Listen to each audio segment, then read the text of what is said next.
All right, so in this video, we're going to create a very simple clock in and clock out system using Google Forms and Google Sheets. So the first thing I'm going to do, I'm going to create a form. I'm in Google Forms. You can get here by going to forms.google.com. So we'll just click to create a new form. I'm just going to name this form really quickly here. Clock in out. So what I'm going to do here, I'm just going to do a simple, I guess multi-choice question is fine. We'll basically just say the first option is to clock in or sign in, whatever you want to call this. And we'll do a second option to clock out. We have to give some sort of name to this question. I'm just going to call it action, I guess. And this is going to be a required field. So in addition to this, I'm going to add a couple of more questions here. These are going to be short answer. This one is going to be employee ID, and it's going to be required as well. We're also going to do some sort of validation on this. And for response validation, I want this employee ID to be, well, in my case, I'm going to use numbers, but it really could be anything you want. I'm just going to do number. The number is going to be, let's say I want it to be like a 5-digit number for employee IDs. So I'm going to say the number is,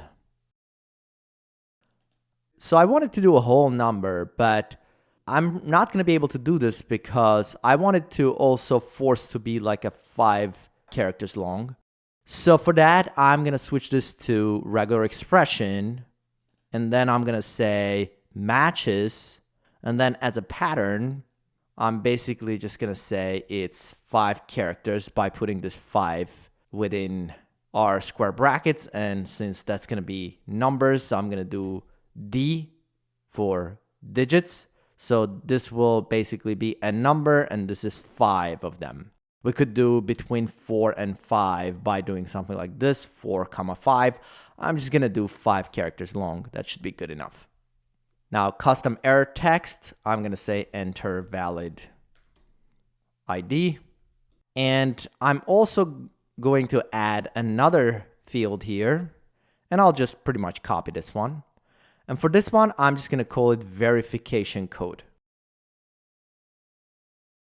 And the reason I'm doing this one is just to act as sort of like a password sort of thing, so that if somebody else fills up the form, we can kind of catch it. So that's going to be the reason for this. You don't have to do this one if you don't care, but I'll add it just in case. So let's actually do this like that. So that's pretty much it. That's the form that I'm going to use. So all the fields here are required, including this one. There's nothing else I'm going to add to this form. I'm done. So if we look at this form right now, just do a preview. This is what it looks like. So if we come in here and we click submit, it's going to tell us we have to fill the stuff up. So we're going to have to do like, this is to clock in or this is to clock out, whichever one that's going to be. And then we'll enter our ID of whatever. So if I try 4 digits, it's not going to let me do because I said it should be a 5-digit and so on, right? Now, the final thing we want to do with this form, we want to make sure we store our results in a Google Sheet. So I'm going to close this, go to this builder to responses, and here I'm going to click on this Google Sheet. So here you could either select one of your existing sheets. In my case, I'm just going to do a new worksheet. This name is fine. You could rename it if you wanted to.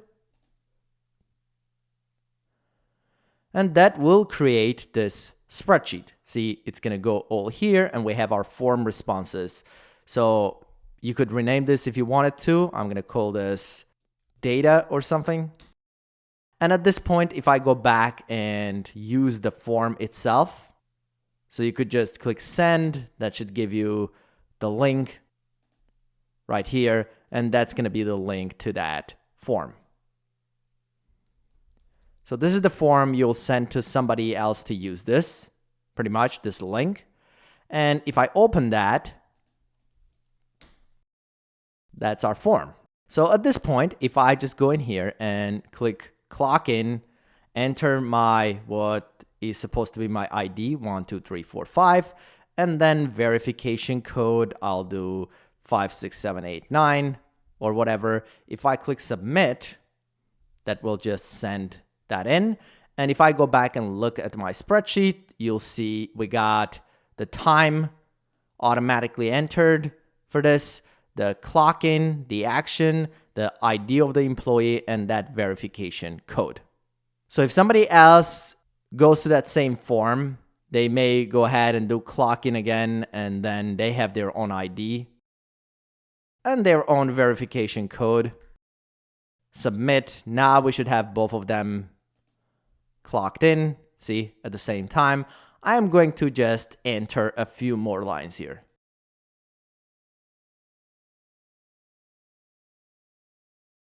So far, everything I did was to clock in. I'm also going to do some clock out. So for example, for this employee 22222, we might want to clock out that person. So we go here, clock out, 22222, and then whatever their verification code is supposed to be, let's say that's that. So 33333. Now, if they enter the wrong one, it's still going to let it through.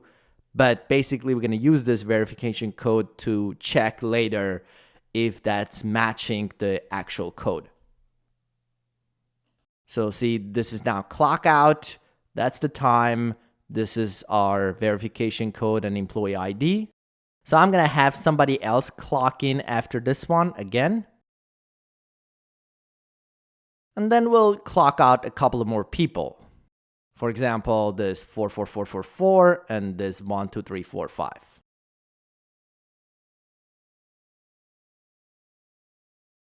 So at this point, we're going to get to our spreadsheet and work with our spreadsheet.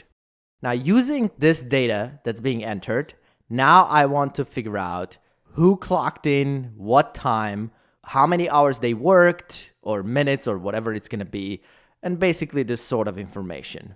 So what I'm going to do here, I'm going to create another worksheet. This one is going to be employees. And what we're going to do here, we're going to store employee ID and their verification codes here. So I'll just copy pretty much all of that, paste it here. This should be their actual employee ID and verification codes. And I just want a nice clean list, so I'll just get rid of duplicates. So I'll go under data. Where is our remove duplicates here? There it is. Data has headers. I'll just keep one copy of each. So this is going to be our table for employees. And basically what we'll store here is their ID, their verification code. And we'll also do their names and any other information you may want to store about your employees, maybe their department or whatever. So I'll just do some names.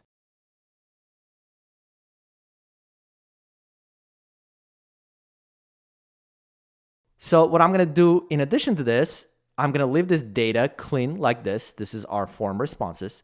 I'm going to make a copy of that same data where we're actually going to do some formulas and calculations, etc. So I'm going to open another worksheet. I'm going to call this data processed. So I'm going to start by first just copying this data from here to that other spreadsheet automatically. So I'll just copy these names first. That is not automatic. But the rest, I'll just do a formula, which will basically just be a formula to copy what's in the other spreadsheet. And I'm going to do that by adding this curly bracket, go to data, and basically just select this from here through here. And I'm going to drop this end reference 8 out of here from my formula, close curly brackets, and hit enter. And that should basically just make a copy of the same thing here. And this is where we're going to start doing our calculations. So the first thing I'm going to have to do, I'm going to have to basically figure out a way. When we have a clock in, we have this timestamp, which is basically just a time in. So I'm actually just going to make a copy of this column, and I'm going to call this time in. But I only want to do this when it's actually clock in. I don't want to do this for this clock out. So basically, I'm going to copy this timestamp when it's clock in. So what I'm going to do here, I'm going to do an array formula. I'm going to say if, and I'll do ifs probably, just to take care of a couple of things. I'm going to say ifs, this column data, I'm going to do an array formula, drop the end reference. If that equals to blank, so basically if there is no date, time, comma, then let's just leave this blank, comma. The second case, I'm going to check if that's a clock in. So I'm going to highlight this area, drop the end reference, and I'm going to say if that equals to clock in, comma, then in that case, I want to actually display the time. So I'll just select this range, drop the end reference like that, comma. In all the other cases, so I'm going to say true, we just want to leave it basically empty, double quotes, just right in here. So I guess it was redundant to check if it was empty. I could just check clock in and leave the rest blank, but that's fine. It's an extra thing here. If you don't like it, you can remove that. I'm going to do Control-Shift-Enter or Command-Shift-Enter to just make it an array formula, hit enter, and that should basically just do our clock in times. Now, we probably want to change that to this format. So I'll click on this, do this paint format, and select this whole column to make sure we have this time in. If you don't like looking at the dates here, you could just change this to the actual time format to eliminate date part out of it. But I want to leave that in, at least for now, so you can see how the logic is going to work. So that's our time in. Now, what I'm going to do, I'm also going to create a timeout. And the way we're going to find the timeout for this, we basically need to find when is the next time this employee ID appears here. So if we can find the same ID again, that should be the clock out for that employee. So how are we going to do that? So if I do a simple, let's say, VLOOKUP here, and I'm going to say, let's search for this employee ID within the same line that we're in, comma, and I want to start searching for that employee after the line that I'm in. So starting from this line below, and I want to go pretty much all the way. So I'm going to remove the end reference for this. So I start from C2 here, but I don't want to start searching from C2 because otherwise I'm going to find myself. So I'm going to just search right below in this column. So at this point, we could just do a comma and go to the next one. But usually when we do a lookup, we want to find some other information. So in this particular case, when I'm doing this VLOOKUP, I want to basically find the timeout. Now, before the timeout, however, just for verification purposes, I want to make sure that whatever I find is actually a clock out, the action. Because if by whatever accident they clock in the second time, I probably want to have some sort of system where I can detect this sort of thing. So what I'm going to do here, I'm just going to turn this into a curly bracket like that, because I want to return a second column after this. So I'm going to do a comma to create a second column in this array. And as a second column, I'm going to select this action of clock ins and clock outs. I'm going to drop the end reference just like that, and then close that curly bracket for this range. And then I'm going to do comma 2 to get the second column from this created range, which in turn will be this action, this B column, and then comma 0 for exact match. So at this point, if I just hit enter, see, that returns clock out because, well, it was able to find that clock out in this column for that person.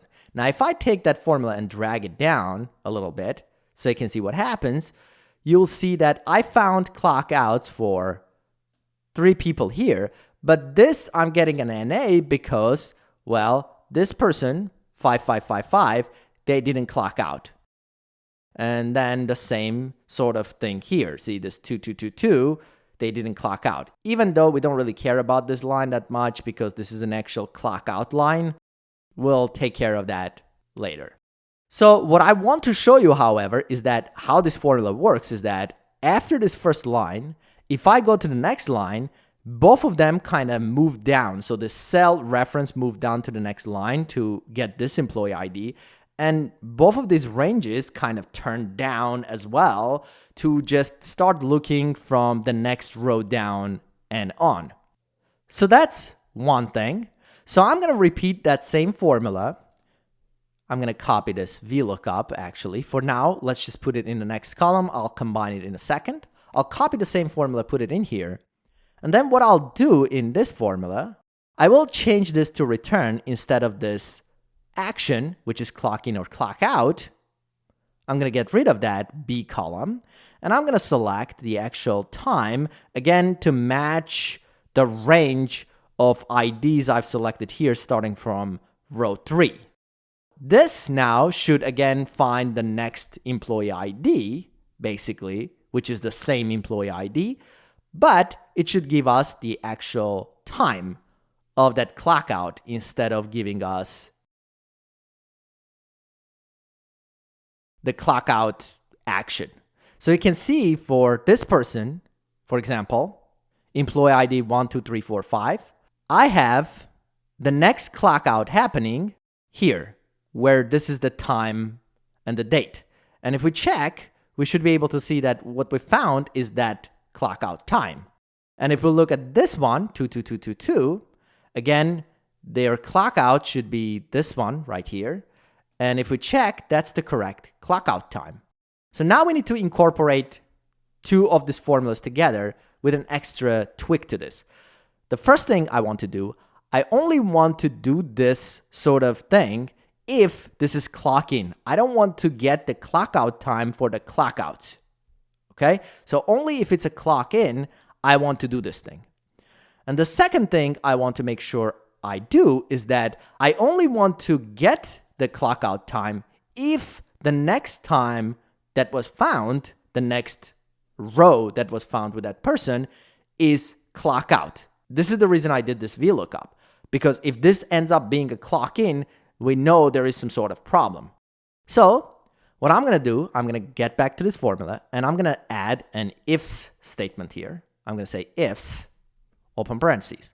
And the first ifs is going to be, I'm going to check, first of all, if this is clock out, let's not do anything. So let's just push this VLOOKUP to the side, remove this dot. We're going to need this in a second. So first I'm going to start by checking. I'm going to check, is this cell that I'm right next to, B2, equals to clock in? So basically, if it's not clock in, we don't want to do anything. As a matter of fact, I will say if it's not equal to clock in, then let's just leave it blank, comma. Now the next thing I want to do, this is where I'm going to utilize this VLOOKUP. If it is clock in, then let's search and verify that the next one is clock out. So if we do this VLOOKUP, that's going to find if it's clock out or not. So I can check if that equals to clock out, then basically I know that I was able to find what I need. So I'm going to say if it's equal to clock out, then we're going to do something. So I'm going to do a comma. For this, I'm just going to say yes for now. I'm going to change this in a second. So if I close this and hit enter, see, I got yes, because that basically is saying clock out at that point. And if I basically drag this formula down, so what's going to happen right now, it's going to leave it empty for all these that are basically not clock ins. And it's going to say yes for the ones that we're able to find a clock out for. So what I need to do, I need to replace this yes with the actual timeout. This is where I'm going to use this VLOOKUP. So I'm going to copy this VLOOKUP from here. That gives me the timeout. Go out of here, go back, and replace this yes in quotes with that second VLOOKUP. So I'm going to paste it in here, hit enter, and drag this formula down, just like this. And we'll just change this to this formatting so we can see what the time is. I don't need this formula anymore. I'm going to remove that. So at this point, I've got timeouts for the ones that are valid and available. So now I want to get rid of this NAs. And what I'm going to do, I'm just going to probably replace them with a blank, even though I may change this later on. I'm not sure. So I'll just go back in here and just put this whole ifs function inside of if error and close parentheses in the end. And what this should do, just clean up those NAs. Now let's see what happens if we keep dragging this a little more though. So seems to be just fine. We just get our blank cells. Good. So now I got the time in and I got the timeout for the ones that actually do have a timeout at this point. So if I go back and, well, actually let's just drag this formula lower for a while. You could go as long as you need to. I'm just going to leave it at this. Now let's just go and do some sort of clock out for one of these people, like for this ID with this verification code. Verification codes at this point do nothing, so it doesn't really matter. But let's just go ahead and do this.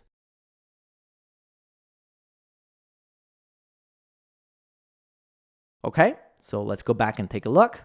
So as you can see, this automatically popped up here when we do that, because now we have a valid timeout for that person, and that appears here. Very good. We also want to make sure that this works when the same person reappears in the list, because the same person is going to clock in and clock out again at some point, right? So let's try this with this 1, 2, 3, 4, 5 and clock in again. And at this point, this shows up here without timeout because, well, there isn't one, as you can see. But that shouldn't interfere with our previous one at this point, because it's going to just find whatever timeout it was before for this person, right? So if we just go and check this right in here, see we have this same time. Now let's go ahead and clock out that person. So as you can see, we got the time right here from here. And for the previous record, this one, we got the correct timeout. Good. So we got our time ins, we got our timeouts. All of that seems to work the way it should. Let's just make these columns a little smaller.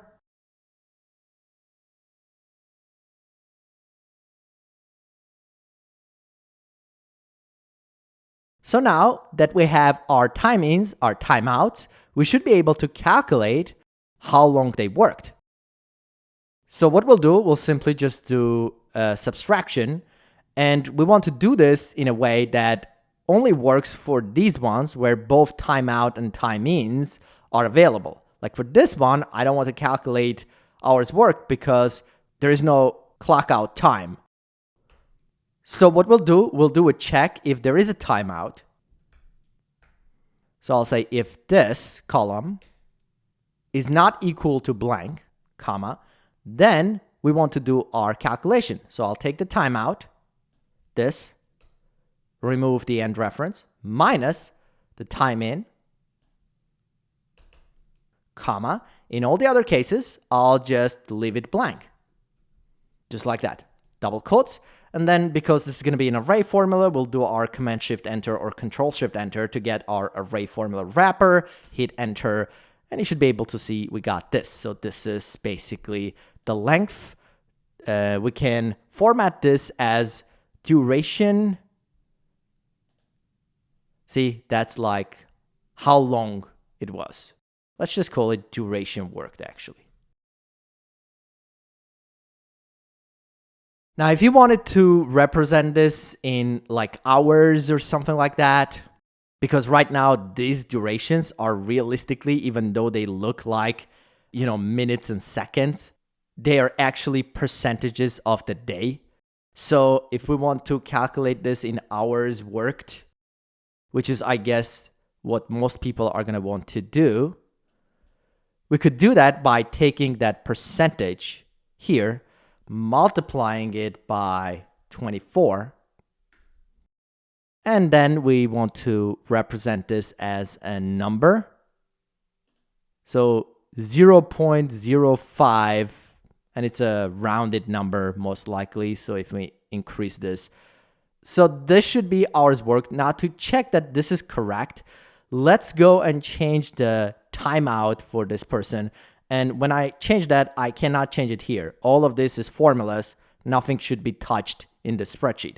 So we can go and change that in our original data for this 1, 2, 3, 4, 5 employee ID. I can go here, move it to the next day, and we'll do, let's say, 8:15,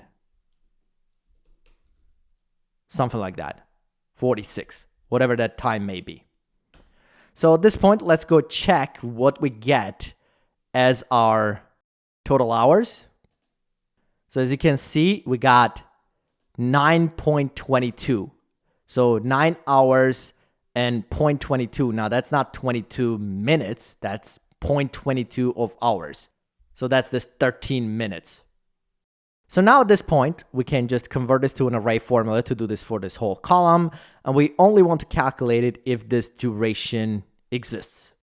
So I'm going to put this if function. I'm going to say if this G is not equal to blank, comma, then we want to do this calculation. Only I'm going to do this for the whole column. I'm going to do G2 colon G to go for the whole column down. And we're going to multiply it by 24, comma. In all the other cases, we're going to leave it blank, just like that. I'm going to do Control-Shift-Enter or Command-Shift-Enter to get this, hit Enter. And as you can see, we got our hours worked. We will probably reformat this to something better than this. So finally, we might want to also add the name of the person or some other information about the employee. And we're going to do this using this table of employees. So we'll just search for that employee ID and get their name out of here, which is our VLOOKUP. So I'll do equals VLOOKUP. I'll search for employee ID. I'll drop the end reference, comma. The range where I'm searching for this employee IDs is going to be this employees table, starting from column A up to column C, just like this, comma. I want to get information from column number 3, which is names, comma. And this is going to be exact match, so 0 or false. So I'm going to do that, hit enter, and we got this. Now I should have converted this to an array function, so I'm going to double click and do Control-Shift-Enter. Now, we don't want this NAs probably. So what I'll do, I'll check to only do this if employee ID exists. So I'll just go back here in this array formula and do an if statement. I'll say if this employee ID is equal to blank, comma, then let's leave the values blank, comma. Otherwise, we're going to do that VLOOKUP, just like that. I should probably need another parentheses here in the end. Let's do that and hit enter. And here we go. We got our names. So all of these are automatically calculated. So most of these should be array formulas like this, this, this, this, all of them except of this one. So this timeout is the only one that's not going to be an array formula. So we need to manually drag that. So I'll do Command Shift down, Command D to basically drag it all the way down. If you want more rows, you want to make sure you drag this formula down more, right? So at this point, we should have the system as we go and add more clock ins or clock outs. We should have this thing recalculate and give us what it gives us. So let's go ahead and add something, for example, to this person that is signed in but didn't clock out. So this 55555. So I'm going to go here and do clock out. And that should automatically happen now. See, we got our time, we got our hours, we got the whole thing. And again, remember this 0.59, that's like half an hour. And the reason we need this, if you have some sort of rate that you want to multiply this by, let's say they get paid $40 an hour or $10 an hour or whatever that number may be, you will want to multiply this number by that, not this number. So let's actually add that. So for that, we need to actually have the rate they are paid in this table. So I'll just enter some amounts.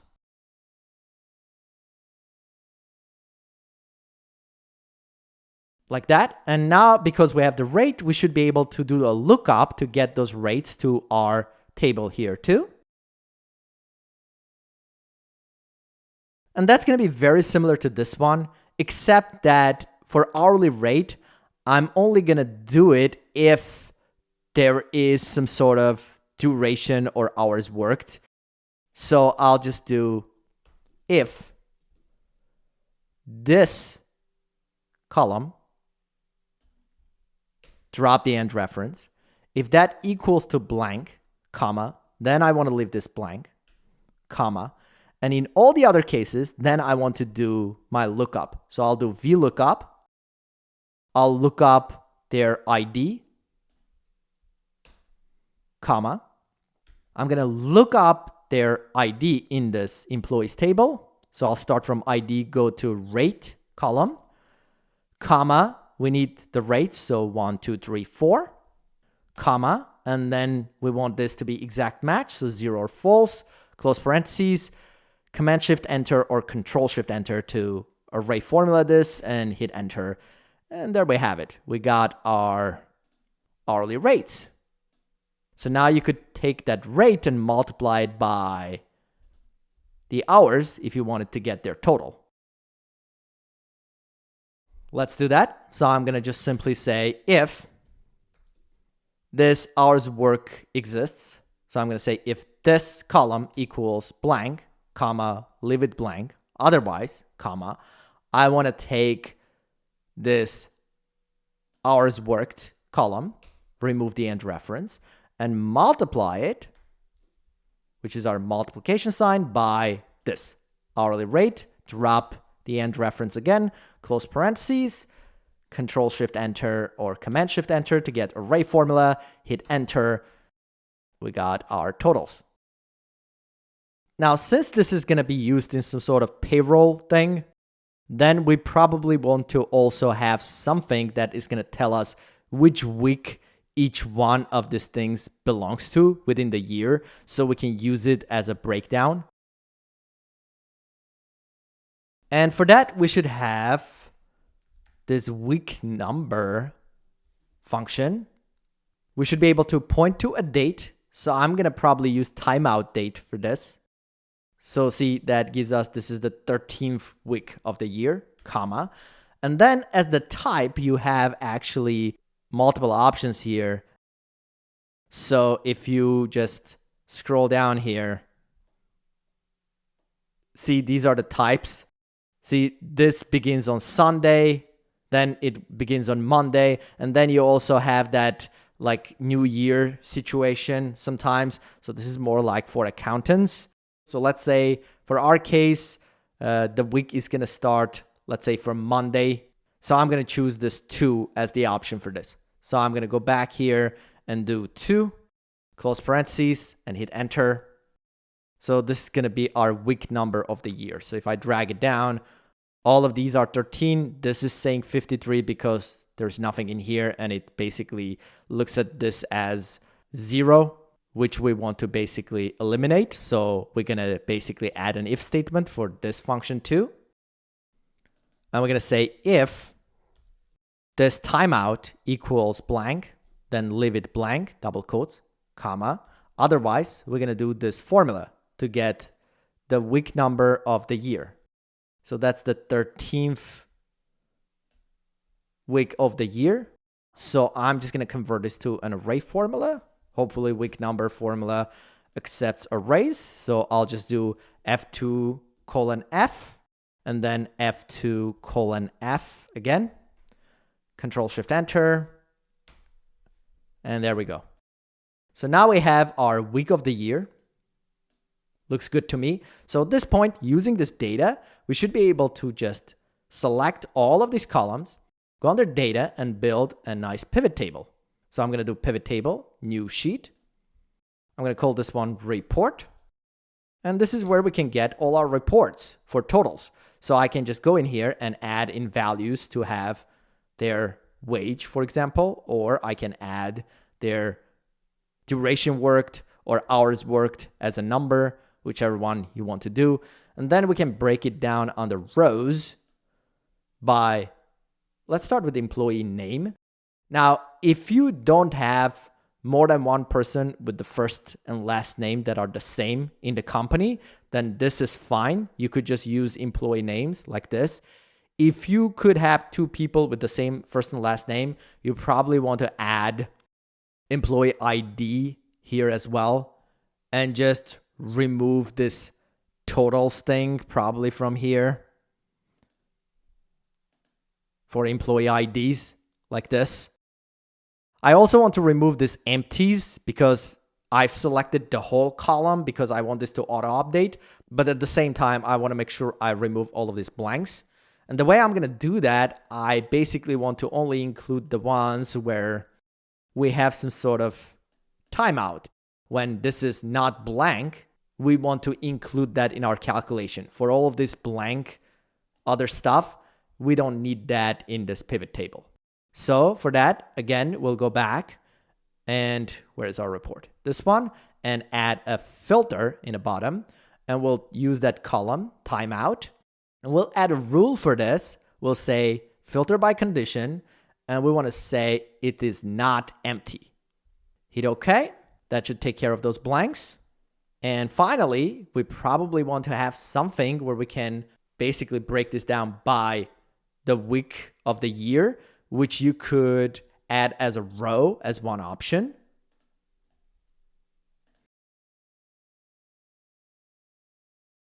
This should actually be over here. We don't want to sum those. We want to break it down by those. See, this way, if you have now the next one, week 14 is going to start another section here with these people's names and their totals. You might also want to add the years so you can filter by year as well if you're going to mix multiple years here. So you can add that timeout in this, which is this timeout column. I'm going to push that in the beginning.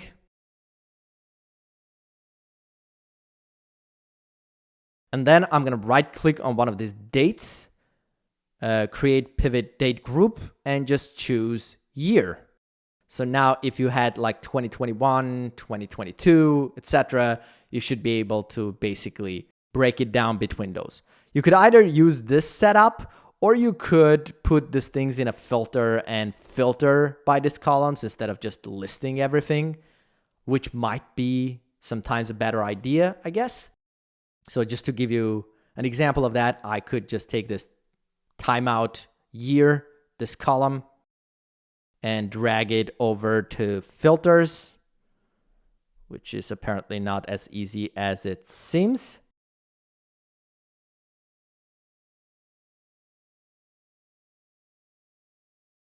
So apparently it won't let me do this. I'm not able to just drag it in here. Maybe that's because of that grouping. I'm going to remove it out of here.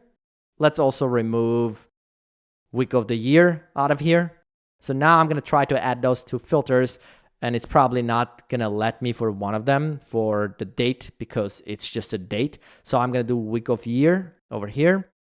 And if I wanted just to get the totals for a certain week at this point, I can just open this and say, just choose the week 13, hit OK. That should filter your reports down to just that particular one. Again, because my data only now has this 1 week, there's going to be no difference whatsoever between one or the other. Let's see if we can also do some sort of grouping of the year here. If not, we need to go back and add a year column to our data.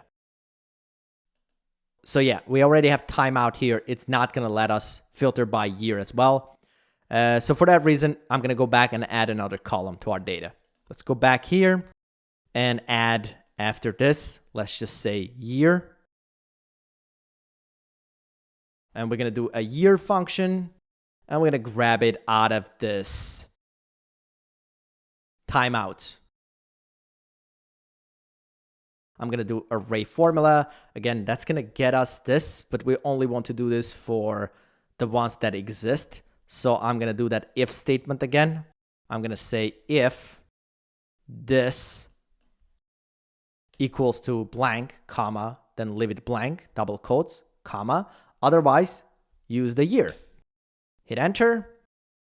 So now we should be able to use that year in our pivot table. So I can go back to my report and I need to include this M column in my new report. So I'll go to report, scroll up and change this L to M and just add that to filters as well. Did I not give it a column name? I thought I did, but it doesn't say here. It says, oh, now it does. Not sure what it was, but now it works. So here you could just go here and filter to whatever you wanted to see at that point of time. So you could just filter to the year and the week within that year you wanted to get the totals for. And that should basically just give you your totals. So the last thing I'm going to add to this, I'm going to use that verification code when I go to my data to basically mark anything that doesn't match the correct verification code. So basically the correct verification codes should be entered here. So basically that employee ID and their verification code should match whoever enters the form. If they don't, then we want to have some sort of warning sign. So mark it in red or in some other color so we know that something isn't right. So we probably need to look into this and fix the situation. So for that, I'm going to go again. I'm not going to touch the original data. I'm going to go to data processed. And basically, we need to check if this verification code matches the verification code of that employee. And to do that, well, first, let me hide a bunch of columns here. So to do that, we're going to do a logical test here. What I'll do, I'll just do a VLOOKUP. And I'll do a VLOOKUP of this employee ID, comma. And I'm going to do a VLOOKUP of that employee ID in my employees table. This 2 columns, comma. I'm going to get the results from column 2. And that's going to be exact match, which is 0. Hit enter. See, that gets us the verification code from this employees table. And if that is accurate, it should match this verification code. So I can at this point check, is that equal to this verification code that was entered by the person who completed this form? And then it says true, and it's going to say true for everybody that basically matches this thing. But for us, we want to know when it doesn't match. Those are the cases we're interested in. So for example, if this number wasn't entered right in a form and it doesn't match, here we want to say true instead of saying false. So what I'm going to do, I'm going to switch this logic to not, to reverse trues to falses and falses to trues. And you should be able to see how we'll get a true now for this one that does not match. Now, before we try to use this formula for conditional formatting, because this formula has this reference to another worksheet, that's not going to fly with conditional formatting. So what we're going to have to do, we're going to trick Excel by putting that as a text reference like this, and then add indirect around this to reconvert it back to a range. And that should produce the same results, but it should now work fine for conditional formatting. So I'm going to go ahead and copy this first formula, the whole text, including the equal sign, hit escape, start highlighting my verification codes from the same row where I selected the formula. I'm going to highlight all the way down in the spreadsheet, go to data, go to conditional formatting. Well, it's actually not data, format, conditional formatting.